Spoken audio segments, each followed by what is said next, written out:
Bem, retornamos agora na unidade 2, né, que seriam os princípios do planejamento. Nessa unidade, a gente vai entender a concepção de planejamento voltado para uma dimensão do futuro, né? E a gente pode atribuir 4 princípios gerais. O primeiro deles seria o princípio da contribuição aos objetivos. Também temos o princípio da precedência do planejamento, organização, direção, controle. E o princípio da maior penetração e abrangência em uma determinada realidade. E aí o princípio da maior eficiência, eficácia e efetividade, que seria o objetivo de como maximizar os resultados e minimizar as deficiências em determinado planejamento.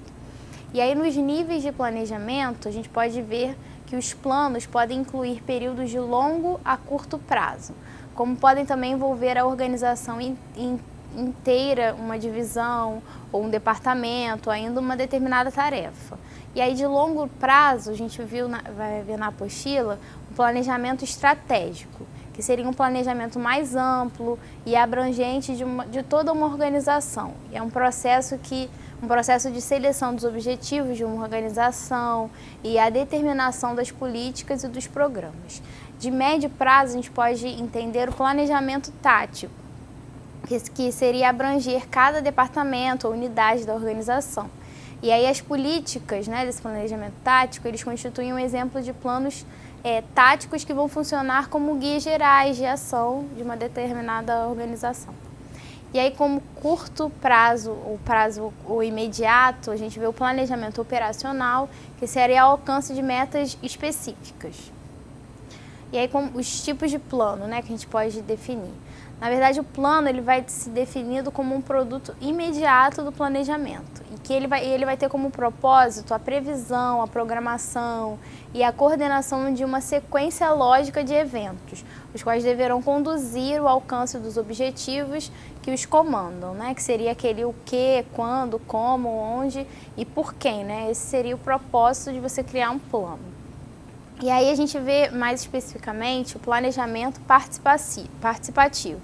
E aí a gente entende maior a abrangência social, isso vai ser melhor para a gente conseguir compreender isso dentro do âmbito do serviço social. Né? Tem uma visão mais compatível com o serviço social.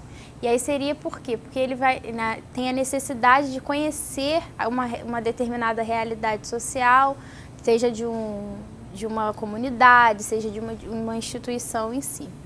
E aí o planejamento participativo ele vai atuar como uma ferramenta de intervenção direta numa determinada realidade social.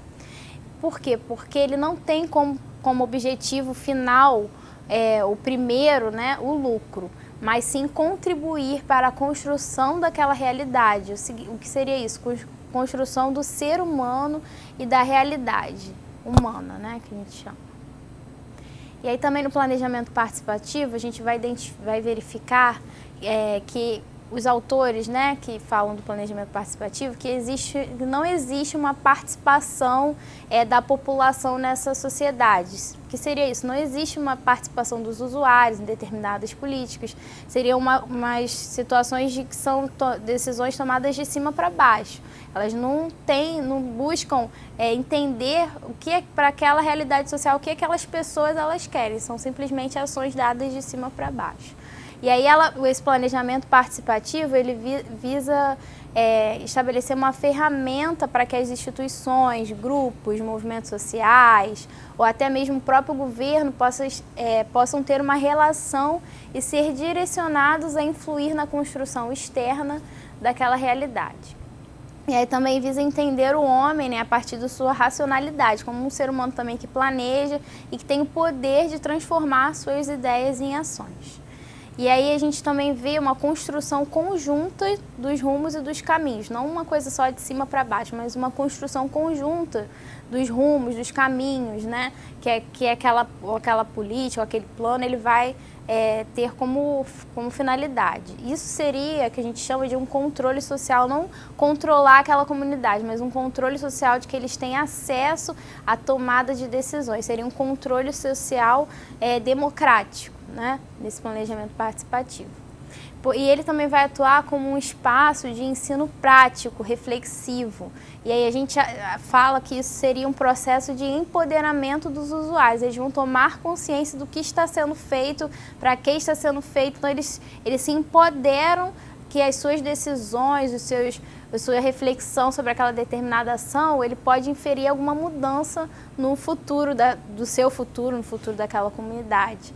E aí o profissional, ele deve tentar sempre atribuir um diálogo, né? Ter um diálogo com aquele usuário na execução de um determinado plano, de forma que ele tome essa reflexão como uma proposta de ação, né?